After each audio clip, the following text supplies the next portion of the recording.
Assalamualaikum. Aku mau ngejelasin tentang jenis-jenis efloresensi. Kita ke definisinya dulu ya. Efloresensi adalah ruam atau morfologi lesi kulit atau yang disebut juga dengan wujud kelainan kulit UKK. Dia terdiri dari primer dan sekunder. Primer ini adalah karakteristik utama suatu lesi. Dia bentuk asli atau awal suatu lesi. Nah, bentuk awal suatu lesi ini bisa bertambah besar atau bertambah buruk menjadi efloresensi sekunder. Nah, jadi definisi efloresensi sekunder adalah kelanjutan atau perubahan dari efloresensi primer. Nah, karena apa? Karena faktor eksternal seperti efloresensi primer yang kita garuk atau perjalanan suatu penyakit yang kita beri obat. Oke, kita ke efloresensi primer dulu ya. Yang pertama adalah makula. Makula ini adalah perubahan warna. Bisa menjadi eritem lebih merah, hiperpigmentasi, atau hipopigmentasi. Nah, dia ini nggak teraba karena nggak ada benjolan gitu. Benar-benar cuma perubahan warna itu yang disebut makula. Kalau kista adalah ruangan atau kantong berdinding yang di dalamnya ini ada cairan. Ini terjadi di lapisan dermis. Kemudian kalau urtika adalah penonjolan akibat edem. Dia di dermis juga. Nah, ini ciri-cirinya tuh berwarna pucat, samping-sampingnya kemerahan. Urtika ini contohnya urtikaria atau biduran itu ya. Oke, bisa ya ngebedainnya. Kemudian ini papula, nodul, sama plakat. Apa sih persamaan dan perbedaannya? Kalau persamaannya ini merupakan penonjolan padat. Nah, bedanya kalau papula, penonjolan padatnya ini kurang dari 1 cm. Kalau nodul lebih dari 5 cm. Kalau plakat ini adalah gabungan beberapa papula yang membentuk dataran tinggi nih, membuat kayak dataran tinggi ini. Diameternya itu lebih dari 1 cm. Kemudian luasnya ini lebih besar daripada tingginya ya. Jadi dia lebih ke nyamping gitu daripada ketinggian. Oke? Bisa ngebedain ya. Kemudian ini vesikel, bula, pustul. Apa sih? Ini sama-sama adalah gelembung. Nah, bedanya kalau gelembungnya ini tuh kurang dari 1 cm.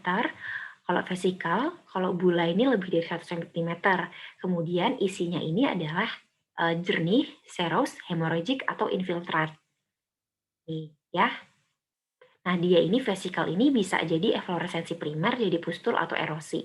Nanti kita jelasin apa itu pustul sama erosi di bagian yang sekunder. Nah, kemudian kalau pustul, ini adalah vesikal yang berisi nanah. Gampang ya, kalau vesikal, ini adalah gelembung yang isinya jernih, infiltrat. Kalau bula ini lebih besar daripada vesikal, kalau pustul adalah vesikal yang bernanah. Nah, sekarang kita yang ke sekunder. Nah, yang pertama ini squama. Kalau squama ini adalah sisik korneum yang terlepas dari kulit. Nih ya, sisik gitu. Nah, kalau krusta, ini adalah cairan yang mengering. Cairannya apa sih? Darah, serum, pus gitu ya. Ini contohnya impetigo crustosa. Ini ciri khas banget sih di impetigo crustosa.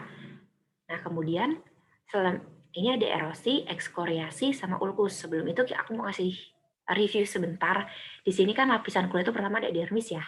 Kemudian epidermis, dermis, sama subkutan. Kalau epidermis ini terdiri dari 5 ini. Keluarga SBY. Ini nggak ada ya, keluarga SB. Jadi corneum, lucidum, granulosum, spinosum, sama basalis. Nah, kalau erosi, ini adalah kehilangan jaringan kulit di stratum basalis. Nih ya, stratum basalis sampai sini. Cuma nyampe stratum spinosum. Nih ya, nggak ngelampauin stratum basalis. Kalau eksoriasi, ini ke sampai stratum papillary. Stratum papillary ini ada di dermis. Dia udah sampai dermis. Kalau ulkus, ini sampai dermis atau lebih. Ini tuh bisa lebih dari bisa sampai subkutan.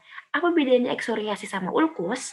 Kalau di sini tuh bisa kita deskripsiin bentuk tepi ini. Pokoknya kelihatan banget sih dari gambarnya. Kalau eksoriasi ini ada ciri khas lagi, ada bintik-bintik pendarahan gini, dia mengeluarkan serum. Jelas beda kan ya ekskoriasi ulkus. Mereka sama-sama kehilangan jaringan, tapi bedanya tadi yang udah aku sebutin. Nah, terus ini likanifikasi sama visura. Ini benar sama-sama di epidermis. Ini bisa sampai dermis. Kalau kalau likanifikasi, liken ini adalah penebalan. Kalau visura ini adalah hilangnya ini. Terus apa bedanya? Ini kan sampai epidermis, dermis. Kalau ini juga kan tadi sampai dermis ya. Beda sama ulkus, dia ini bentuknya linear. Oke, bisa ya ngebedainnya. Kemudian ini atrofi sama scar. Kalau atrofi ini menyusut gitu. Bagian kulitnya tuh nyusut nih, kayak keriput gitu. Nah, ini scar. Kalau scar ini adalah pergantian jaringan fibrosa. Jadi kalau kita luka, itu kan kita tutup tuh sama jaringan fibrosa kan. Nah, ini nih kebentuklah scar. Nah, ini sifat-sifat ukurannya. Terus ini distribusi lesi. Ini bentuknya. Kita lanjutin di episode kedua. Dadah!